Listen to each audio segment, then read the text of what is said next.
agad makita na ganun kabilis ang pag-response ng isang tao.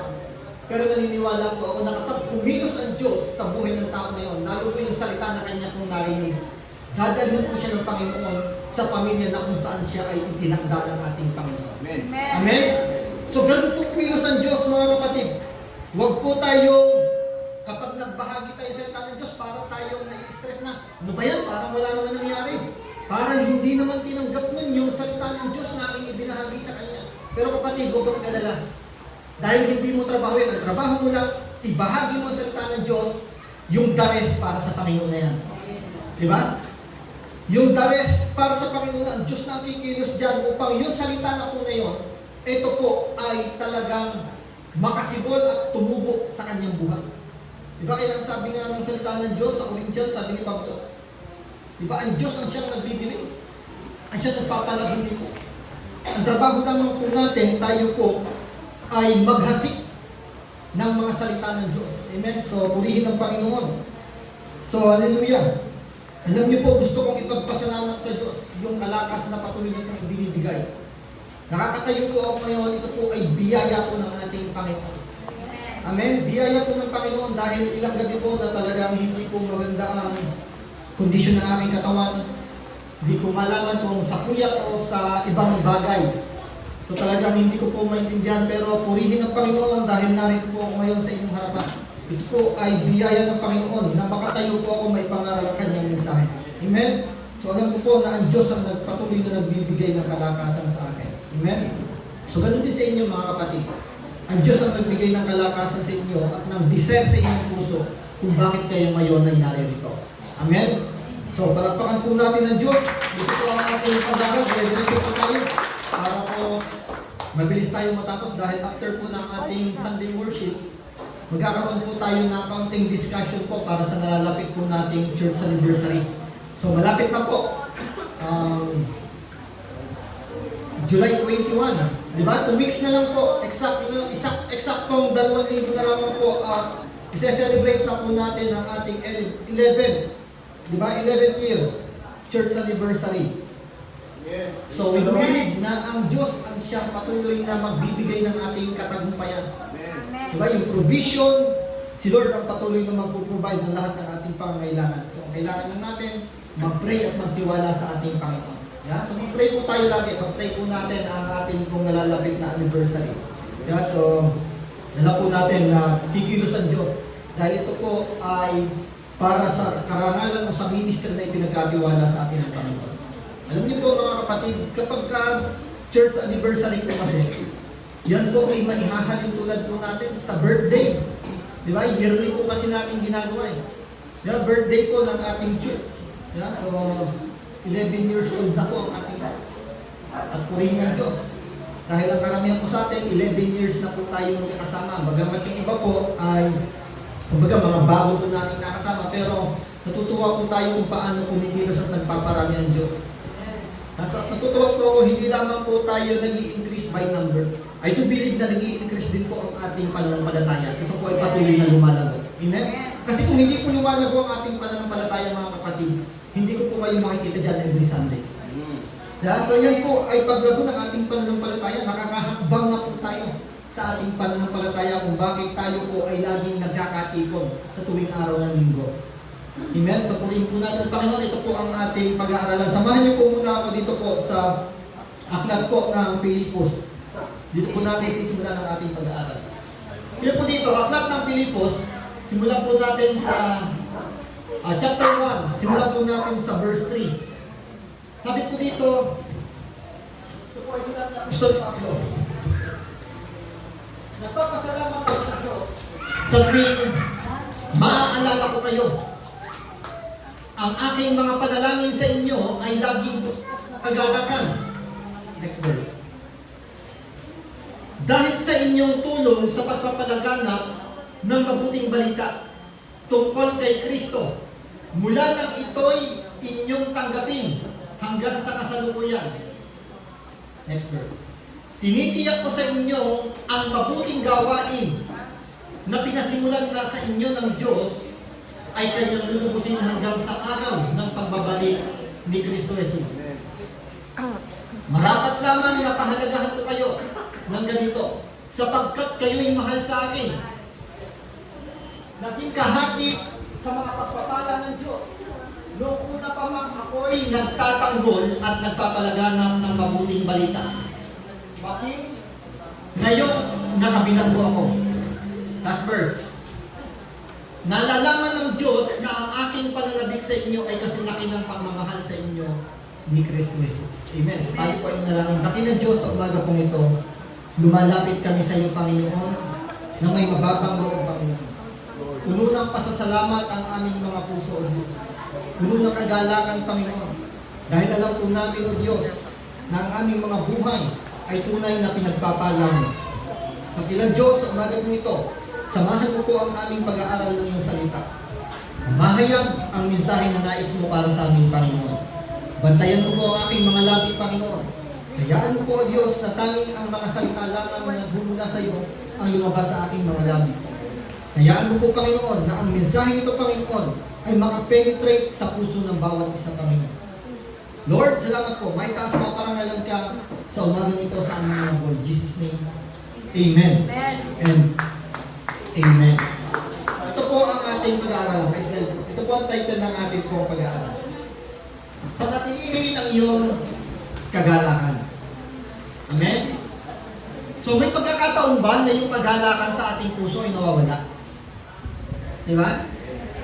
So may pagkakataon po na ang kagalakan natin talagang nawawala po yan, naaagaw po yan. May pagkakataon talaga na tayo po ay parang namimighati. May pagkakataon na yung kagalakan natin, napapalitan ng lungkot, napapalitan ng mga alalahanin sa buhay. Tama? So nangyayari po yan at normal po na mangyayari po sa buhay ng isang tao na tayo po, yung ating kagalakan ay mapalitan ng mga pamimighati sa buhay. Diba? So normal po yan dahil narito po tayo sa mundo ito. Narito pa po tayo sa mundo na kung saan maraming bagay ang maaaring makapag-alis ng kagalakan na meron tayo.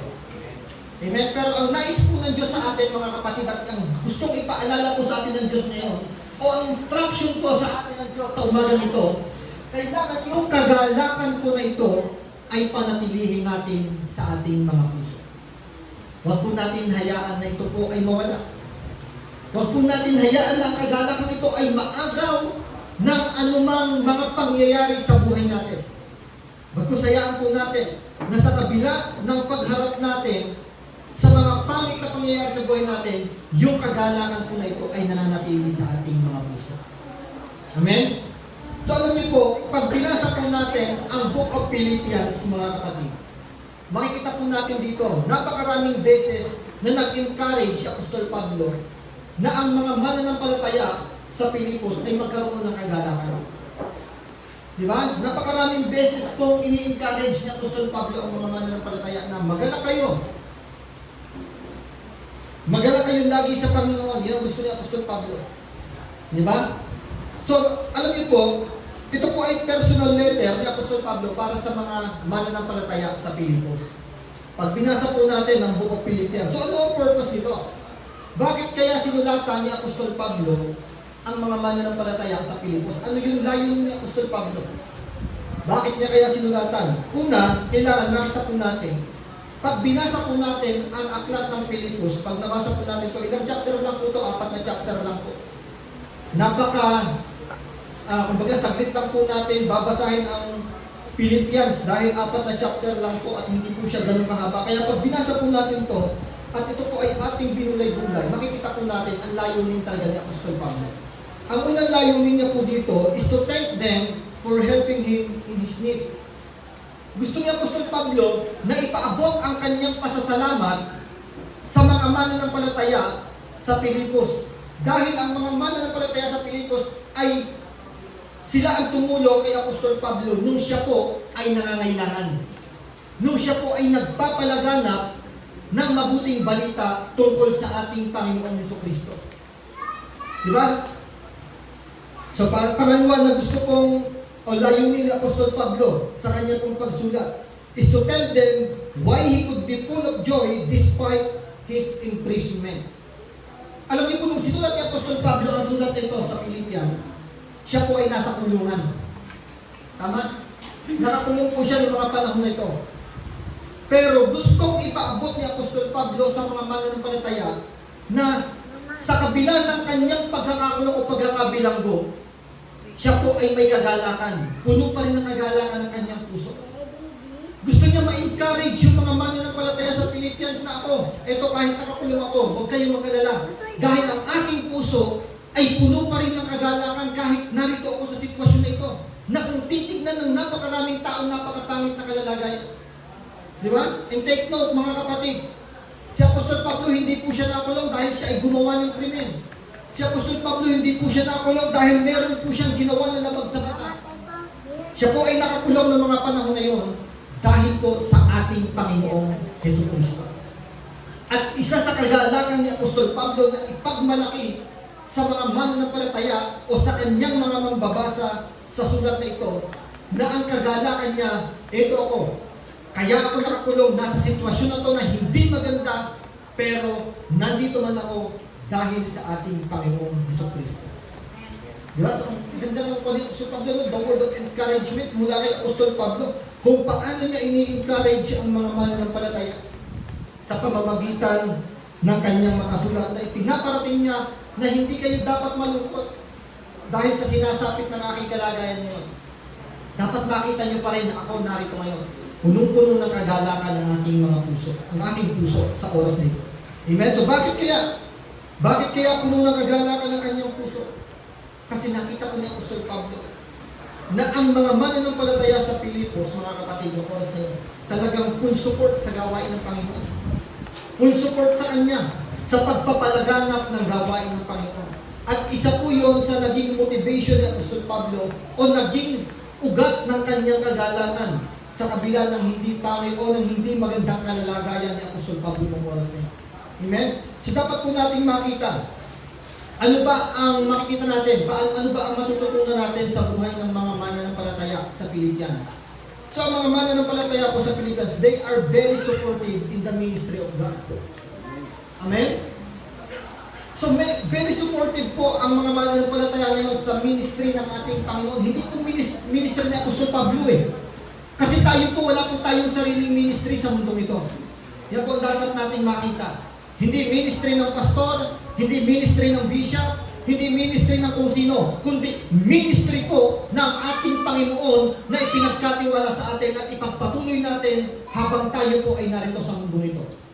Amen? Kasi ang ministry na ginagampanan po natin ngayon ay yung ministry na iniwanan sa atin ng ating Panginoong Jesucristo. Yung maipalaganap ang kanyang mabuting balita. Di ba? Sulat po yung pakibalik niyo po.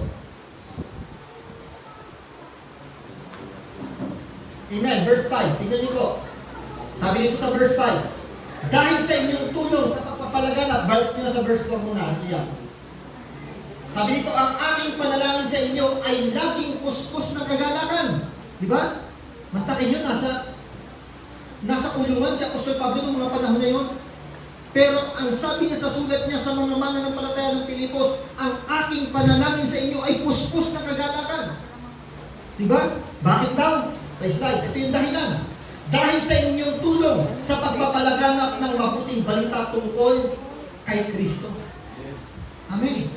Alam niyo po, kagalakan ng isang tumatayong leader, sabihin local church o kahit saan man, sa ministry ng Panginoon, ang kagalakan po ng isang tumatayong leader ay yung makita yung suporta ng bawat miyembro sa ministry ng ating Panginoon.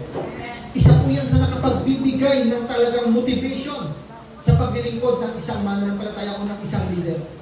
Halimbawa po kami, pag nakikita po namin na ang mga mananampalataya, ang bawat bahagi ng katawan ni Kristo dito sa iglesia nito ay talagang nakikibahagi, isa po yan sa kagalakan na meron po kami ngayon. Well, of course, ang talagang motivation natin sa ating paglilingkod ay walang iba kundi ang kalakasan, yung biyaya na naranasan natin sa ating Panginoon. Pero nakakadagdag motivation po sa atin yung makita po na tayo po ay nagkakaisa, nagtutulong-tulong, nagsusuportahan para sa ministry ng ating Panginoon.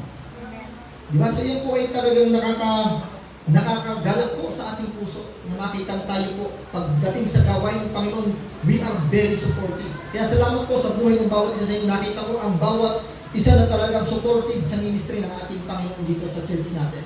Amen? So, purihin ng Diyos sa buhay nyo.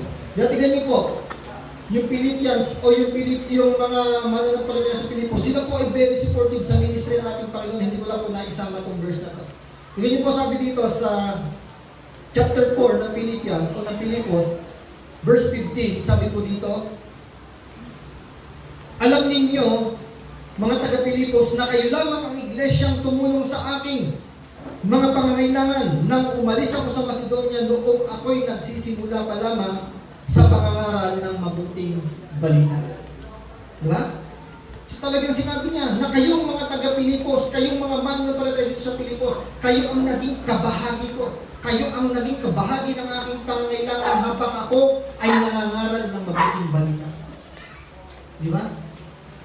So tayo po, alam niyo po, sa ginagawa po natin, yung mga pagkakaloob po natin sa church at nagagamit sa mga paghayo, tayo po ay nagiging kabahagi na po sa pagpapalaganap ng mabuting balita.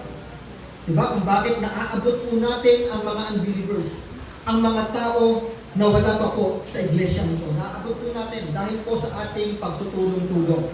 So ganyan po ang nakita ni Apostol Pablo, yan po ang nakapagbigay sa kanya ng talagang lubos na kagalakan, na puno na kagalakan ng kanyang puso dahil nakita niya itong mga tao na ito na tumanggap kay Kristo talagang nandun ang kagalakan sa kanilang puso na maging bahagi para ipalaganap ang ministeryo na iniwan ng ating Panginoon Jesucristo. Amen. So alam niyo po, dito natin makikita yung Book of Philippians chapter 1. Ito po, pag binasa po natin, ito po ay ang pinaka-tema po nito, joy of suffering. Yung kagalakan sa kabila ng mga paghihirap. Yan po ang pinaka-tema po niyan pag binasa po natin yan. Na talagang sa kabila ng mga nararanasan ng Apostol Pablo, ipinapakita niya dito na hindi nagiging hadlang ang mga pagtitiis na yon, ang mga kahirapan na nararanasan niya, yung pangit na sitwasyon niya upang yung kagalakan na yon ay maalis sa kanyang puso. Bago sa kabila ng lahat ng yon, nanatili sa kanyang puso ang kagalakan nito. So joy in suffering, napakahalaga po nito. Ito ay isang napakahalaga katangian na dapat taglayin ng isang mananampalataya. Tama? Napakahalagang katangian po nito.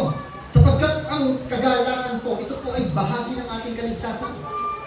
Nung tayo po ay naligtas at tinanggap namin ang banal na Espiritu, tayo po dapat ay mayroong kagalakan na siyang bunga ng banal na Espiritu.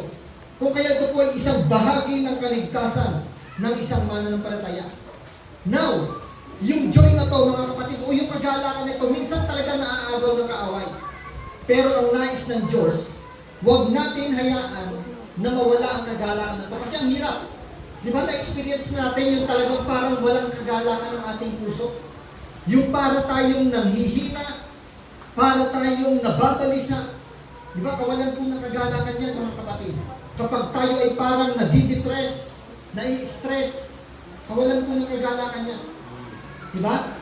So ang hirap po pag nararanasan po natin na yung kagalakan na ito nawawala po sa ating puso. Kaya ang gusto po ng Diyos, tayo bilang mga mananampalataya, panatilihin po natin. Panatilihin po natin ang kagalakan na meron tayo sapagkat ang kagalakan po nito ay mula sa Panginoon. Hindi po mula sa mga bagay dito sa mundo ang kagalakan na meron tayo. Di ba? So ang kagalakan po na ito ay mula sa Panginoon. Now, ano pa yung mga dahilan minsan? So ito maganda, maging aware po tayo sa mga rason kung bakit minsan yung kagalakan natin ay naaagaw o sabihin natin pansamantalang nawawala o kumbaga na umumunti yung kagalakan. Diba? So may mga rason po. Una, facing difficult situation. Kapag humaharap tayo sa napakahirap na sitwasyon ng buhay natin, yung kagalakan natin maaaring mawala. Diba? Problema sa buhay, mga alalahanin sa buhay, kapag kinakaharap po natin yan, yung kagalakan po natin mababawasan. Yan po ang katotohanan. Mahirap pong iwasan ng kagalakan natin kapag humaharap po tayo sa mga ganitong sitwasyon ng buhay natin. Mahirap pong iwasan na tayo ay hindi mawalan ng kagalakan o manghina ang kagalakan na meron tayo. O sabihin natin mabawasan yung kagalakan nito. Diba? So ano pa? Facing difficult people. Minsan yung mga tao, pwedeng alisin niya yung kagalakan natin, yung mga tao makakasalamuhan natin. Pwede po niyang maalis ang kagalakan na meron tayo sa ating puso. Kapag hindi po natin nagustuhan ang pagtrato sa atin, Kapag hindi po natin nagustuhan ang pakikisalamuha sa atin, so maaari pong mawala ang kagalakan natin, maaaring mapalitan ito ng inis. Di ba? Maaaring mapalitan ito ng pagkadismaya. Maaaring tayong ma-discourage. Maaaring mawala yung kagalakan na dapat sana ay nasa puso natin. Pero ito po ang reminder sa atin ng Diyos sa umaga nito. Don't let negative things and people loosen your joy. Huwag daw po natin hayaan na yung mga negative things na nangyayari sa buhay natin o mga negative people na ating nakakasalamuha ay alisin yung kagalakan na mayroon tayo sa ating puso. Instead, ang gusto ng Diyos, sa halip na nahayaan natin yung mga negative na yon na maging sanhi ng pagkawala ng kagalakan natin, sa halip na gano'n, ito po ang dapat natin gawin. Instead, overcome this negative with our joy. Dapat i-overcome daw pala natin yung mga pagkabalisa, yung mga pagkadismaya, yung mga pagkainis na yan, dapat i-overcome natin yan sa pamamagitan ng joy na tinanggap po natin sa ating Panginoon. Dahil ang kagalakan na meron po tayo, ito po ay galing sa Panginoon dahil ito po ay bunga ng banal na Espiritu. Kaya sabi nga kanina, kalakip o kasama o bahagi ng ating kaligtasan, yung tayo po ay magkaroon ng kagalakan sa ating puso. Diba kasi kapag may kagalakan ka, panatag din po tayo. Payapa din po tayo. Kapag puno po tayo ng kagalakan, talagang tayo yung medyo ang sarap lalo maglingkod sa Panginoon. Di ba? Kasi minsan pag nababawasan yung kagalakan natin, parang nahahadlangan po ang ating paglilingkod sa Diyos. Nalilimitahan din po minsan. Kaya ang nais ng Diyos laging manatili yung kagalakan na to. Kasi pag may kagalakan po tayo, yung paglilingkod po natin talagang magiging mas mabunga. Di ba? So napansin nyo na yun, yung naglilingkod tayo pero out of joy, ang hirap. May hirapan po tayo maglingkod out of joy. Di ba kung wala yung tunay na kagalakan po sa ating puso, mahihirapan po tayong maglingkod. Kaya nga kailangan ang nais ng Diyos sa atin, sa ating paglilingkod, lagi pong may kasama kagalakan. Di ba kaya sabi ng Diyos kanina sa ating pag-aaral, panatilihin po natin ang kagalakan na meron tayo sa ating puso. Di ba? Kasi alam niyo po, kaya nga sabi ng salita ng Diyos, sabi sa Colossians, di ba, ano man ang inyong ginagawa, gawin ninyo na parang naglilingkod kayo sa Panginoon. Ibig sabihin, may kagalakan kayo sa inyong paglilingkod. Ibig sabihin, hindi tayo parang napipilitan. Hindi tayo parang itinulak lamang ng mga motibasyon ng mundo nito o ng kung anong bagay man o ng kung sino man. Kundi kaya tayo naglilingkod dahil may kagalakan po tayo na gawin ang paglilingkod na to at i-please natin ang ating Panginoon. Yan po ang tunay na paglilingkod na pinapapalooban ng kagalakan na meron tayo sa ating puso. Now, how to maintain? Paano ba natin mapapanatili yung kagalakan nito? Diba kasi sabi natin kanina, may pagkakataon na ito ay nawawala. May pagkakataon na ito po ay nababawasan. Pero ang gusto po ng Diyos, maintain your joy in your heart. Kailangan, panatilihin po natin ang kagalakan sa ating puso. Well, of course, ang number one na talagang dahilan o number one na pwedeng makapagpanatili sa atin ang kagalakan sa ating Panginoon, ang pananatili po natin una sa ating Panginoon Jesucristo. Diba? So yun ang pinakauna. Pero meron pa po tayong mga strategy o merong mga hakbang na pwede po natin gamitin para tayo po mapanatili po natin ang kagalakan sa ating mga puso. Una po, gratitude for God's blessing. Una, kailangan magpasalamat po tayo sa mga pagpapala ng Diyos sa buhay natin. Di ba? Na kapag tayo po nakatanggap sa Diyos, it's either ito po ay maliit o malaking pagpapala na galing sa Diyos, dapat yung puso po natin punong-puno ng pasasalamat sa Diyos. Di ba? So punong-puno po dapat tayo ng pasasalamat sa Diyos. Tignan po natin to. Balik tayo kay Apostol Pablo. Yung sitwasyon ni Apostol Pablo habang sinusulat po na to ay hindi magandang sitwasyon. Dahil sabi nga natin kanina, siya po ay nasa kulungan noong mga panahon na yon. Pero instead, mga kapatid, instead na tignan ni Apostol Pablo ang mga kadena sa kanyang kamay at sa kanyang mga paa. Kasi noong mga panahon na yun, kapag ang isang bilanggo po ay ikinulo, may kadena na sa kamay, may kadena pa sa paa. Di ba? Pero instead po, natignan ni Apostol Pablo ang mga kadena sa kanyang kamay at mga kadena sa kanyang paa. Hindi po yun ang tinignan niya. Kasi pag yun ang tinignan niya, tinitigan niya yun, mawawala talaga yung kagalakan niya. Negatibo yun eh. Ang pangit eh. Titignan niya, ang pangit naman. Wala naman akong ginagawang labag sa batas. Nangangaral lamang ako ng balita tungkol sa ating Panginoon Jesucristo, pero bakit ito ang kalagayan ko ngayon? Bakit may kadena ako ngayon sa aking mga kamay at sa aking mga paa? Di ba? Pero hindi po yung ang tinignan ni Apostol Pablo. Sa halip, ang hinanap ni Apostol Pablo ay kung ano ang maipagpapasalamat niya sa Diyos. Kung ano yung pagpapala na patuloy binibigay sa kanya ng Diyos. Di ba? Instead of complaining, ang nakita ni Apostol Pablo, hindi yung mga kadena na nasa kanyang mga kamay, hindi yung mga kadena na nasa kanyang mga paa, kundi kung paanong nagpaabot ang tulong ng Diyos para sa kanya sa pamamagitan ng buhay ng mga taga-Pilipos. Di ba? So ano nangyari? Na-discourage ba siya? Pinanghinaan ba siya? Nawala ba ang kanyang kagalakan sa kanyang puso? Hindi. Kasi ang tinignan niya dito, yung positibong bagay na alam niya mula sa Diyos. Yung pagpapala na alam niya na ang Diyos ang siyang nagkakaloob. Di ba? So yun po ang nakita niya kung kaya hindi po nawala ang kanyang kagalakan. Kaya sabi dito, pabalik ko sa verse 4. Sabi niya, Apostol Pablo, lubos ang kanyang puspos na kagalakan ng kanyang puso nung mga oras na isinusulat niya. Kasi hindi niya tinitignan yung negatibo. Ang tinignan ni Apostol Pablo, yung positibo na alam niyang galing sa Diyos. Tama? So di ba minsan tayo dumadating sa ganito? Instead na tignan po natin ang mga ibinibigay sa atin ng Diyos, naunahan tayo minsan ng complaining. Tama? Nangyayari po sa atin yan. Wala po dito magsasabi na ako, pastor, hindi. No, lahat po tayo. Nangyayari po sa atin na instead na tignan natin yung ibinigay sa atin ng Diyos, para bakit ganito lang? Bakit parang ang liit yata ng pagpapala ni Lord ngayon?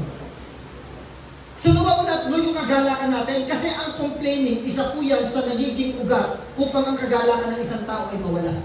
Tama? Once na tayo, nag-complain, nagreklamo sa mga pagpapala, sa mga bagay na tinatanggap natin o sa mga bagay na wala sa atin, alam niyo po, mawawala yung joy na meron tayo sa ating puso.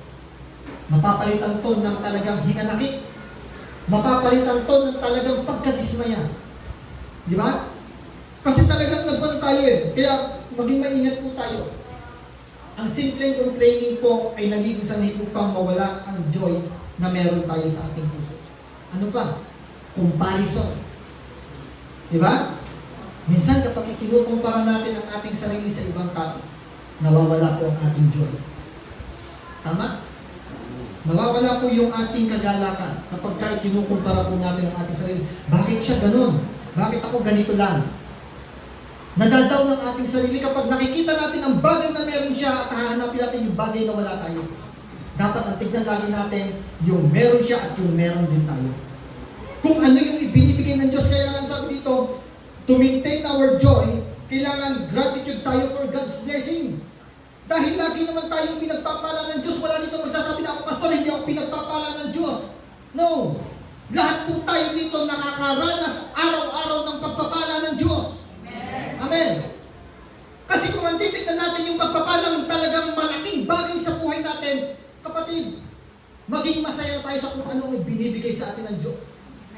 Di ba sabi nga natin kanina, yung paghinga lang natin ito ay napakalaking pagpapala na bigay sa atin ng Diyos.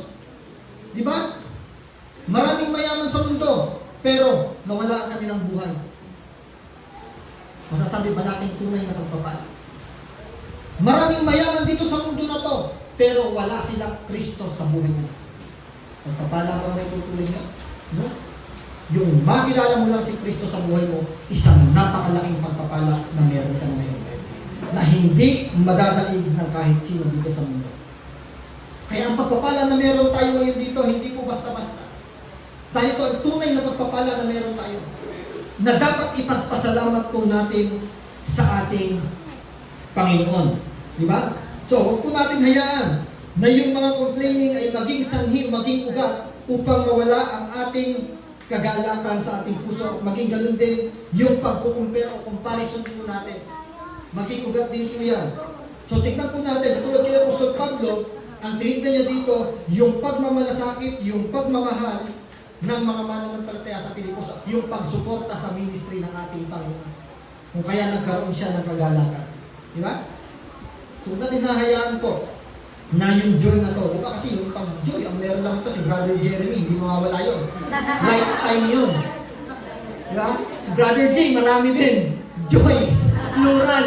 Plural ng joy, di ba? So with S yun eh. So maraming pagpapala. Kaya, hayaan nyo, may joy din tayo. Pare-pares tayo may joy dito sa puso natin. Amen? So tingnan nyo po.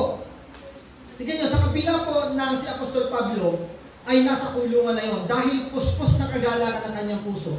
Nagawa niya pong i-encourage ang mga Philippian believers para magkaroon din ng kagalakan. Kasi kung wala po siyang nararanasang kagalakan, hindi niya may encourage yung mga yon. Yung mga mananampalataya, yung mga taong babasa ng kanyang sulat. Di ba baka maaari niyang may sulat ito, yung mga pagkadismay niya, yung mga discouragement na nararanasan niya, maaari yun ang may sulat niya. Pero dahil puno ng kagalakan ng kanyang puso, ang sabi niya sa kanila, magalak kayong lagi. Magalak kayo lagi sa Panginoon. Yun ang sinasabi ng Apostol Pablo.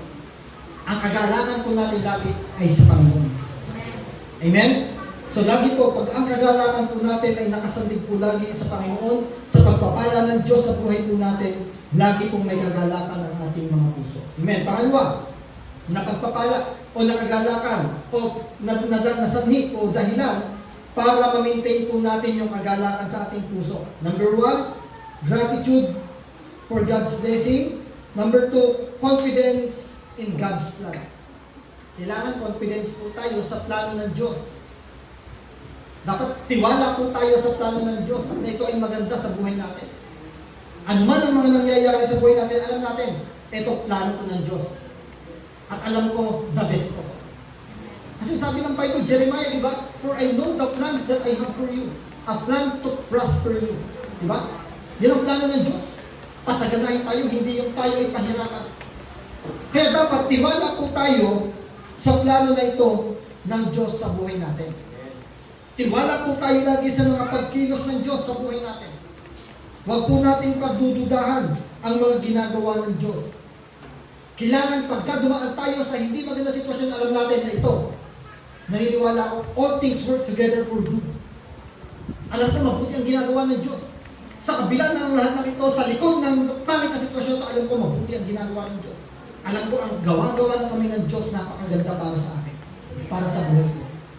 Diba? So, ganun po. Tiwala tayo, always trust in God's plan. So ano ba yung dapat po natin makita kung paano po ang pagtrabaho, pagkilos po ng Diyos sa buhay natin? So dapat makita po muna natin, number 1 sa buhay natin, yung ginawa po ng Diyos, yung justification. Yan na po ay kasama sa plano ng Diyos. Di ba? Justification, sanctification, and the glorification. Yan po ay plano po ng Diyos sa buhay ng mga mananampalataya. Di ba? Una yung justification. Paano yung justification? He sent Jesus para sa ating mga kasalanan. And those who believe, those who put his trust to Jesus, sabi dito, declared not guilty. Diba? Ito yung sinabing napawalang sala. Romans chapter 5. Nakasulat po doon. Na ang lahat ng nakipag-isa kay Kristo. Diba? Sabi doon ay meron ng mapayapang ugnayan sa Diyos at napawalang sala na. So yun po, yung justification po, plano ng Diyos po yan, isa po sa plano ng Diyos sa buhay natin yan. Na tayo po ay mapawalang sala, kaya ibinigay niya si Yesu Kristo. Yan po ang plano ng Diyos. Kasi ang nagplano po ng ating kaligtasan, yung God the Father. Diba? So, ganyan po ang naging trabaho ng Godhead sa ating kaligtasan. God the Father, siya po ang nagplano ng ating kaligtasan. God the Son, He purchased. At yung God the Holy Spirit, siya naman po ang naging yung selyo natin. So, ganyan po yung mga kapatid. Yung Trinity po, ay may mga bahagi sa kaligtasan na meron tayo.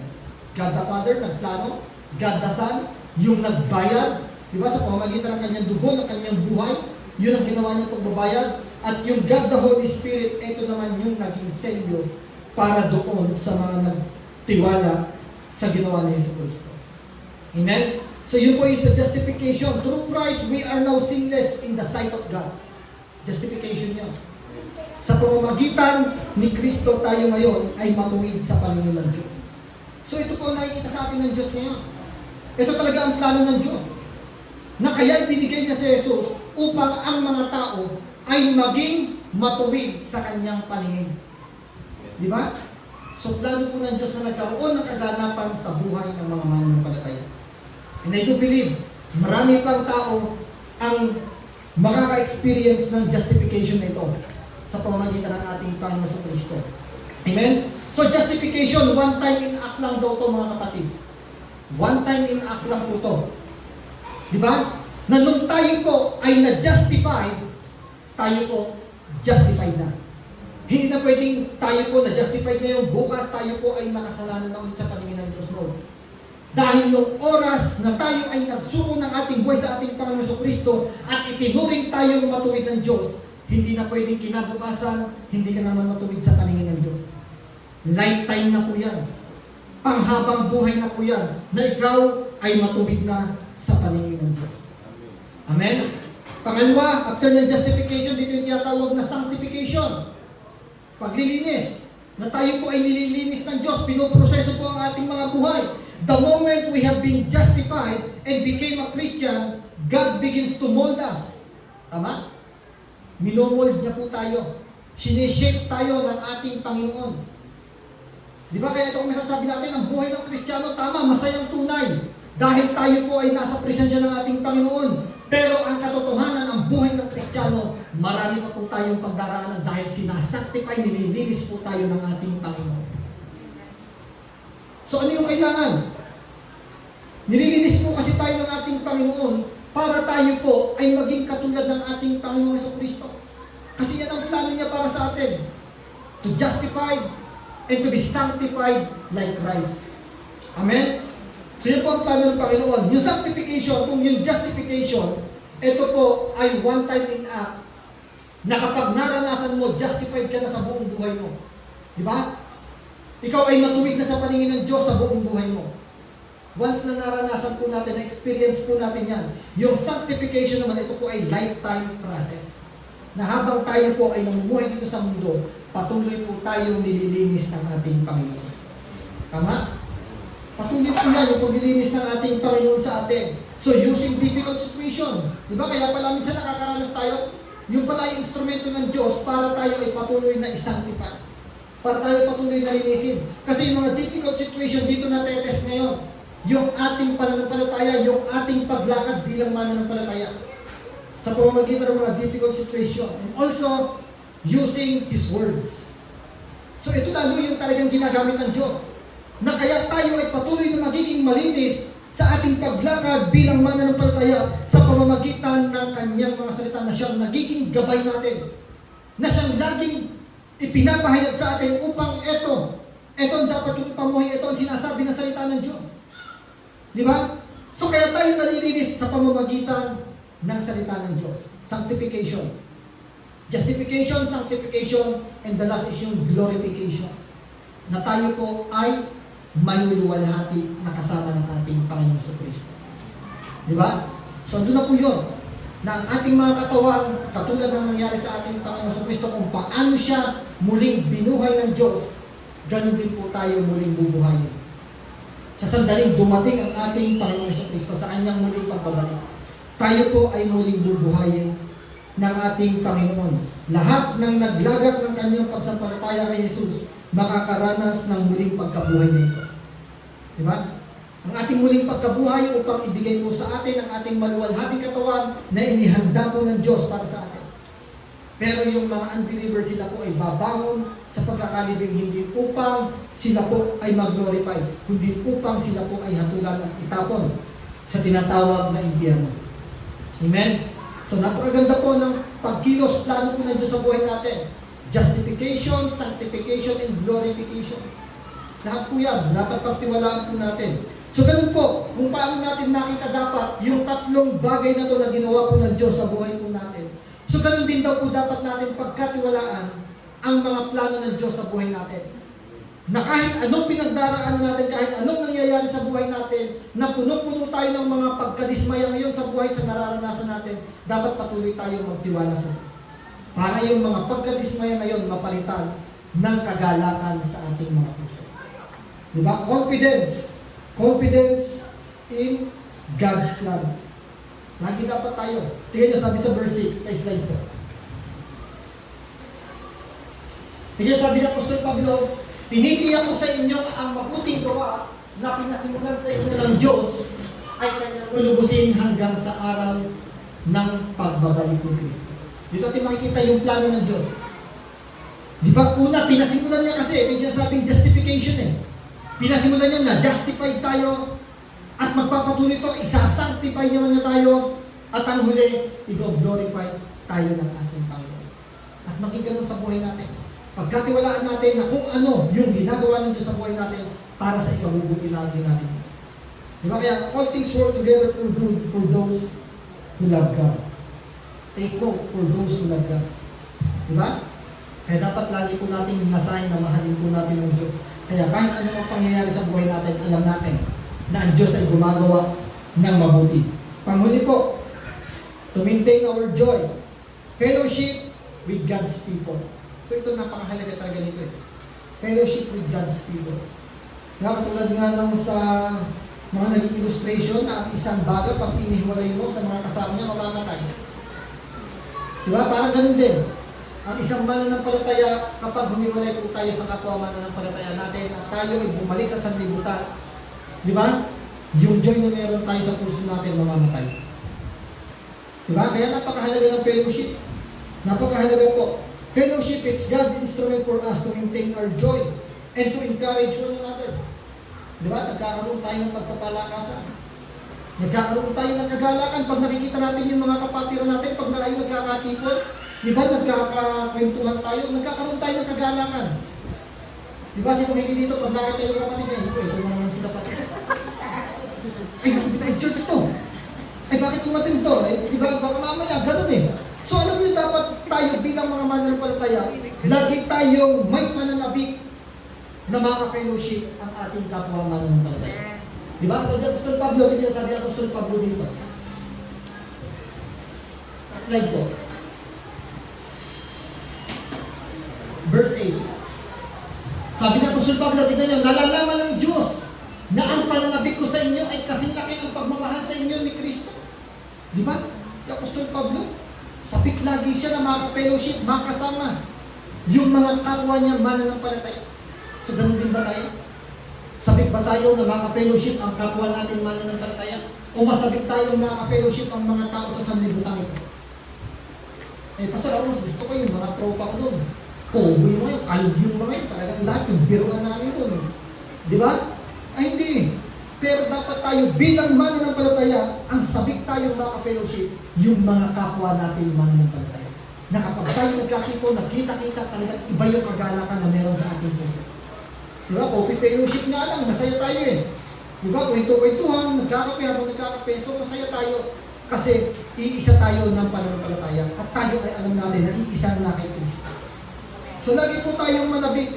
So alam natin na kapag mga kapatid, na kapag ang kapwa natin mananampalataya, nakaka-fellowship natin, nakakapagbigay po sila ng kagalakan sa ating puso at the same time, na-encourage po nila tayo sa mga binangdaraan natin. May pagkakataon, ipag-pray tayo nila pag humingi tayo ng panalangin. Subukan natin magpa-pray sa unbeliever. Yung problemado tayo, tapos naka-fellowship natin, mga barka natin unbeliever, pag nagpa-pray tayo, umiyak tayo, tawanan pa tayo. Tama? Yan po ang katotohanan. Yan po ang katotohanan sa mundo ito.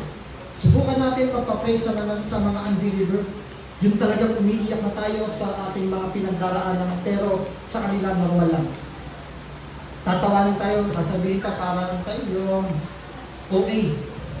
Pero sa kapwa natin mananampalataya, pag umiyak tayo, dadamayan muna tayo. Hindi iiyak din na, baka akala nyo, iiyak din. Dadamayan tayo, i-encourage tayo. Dahil kasi pag hanapin natin, gusto ko pag umiyak ako sa inyo, umiyak din kayo kasabay ko ha. Ay, hindi ganun.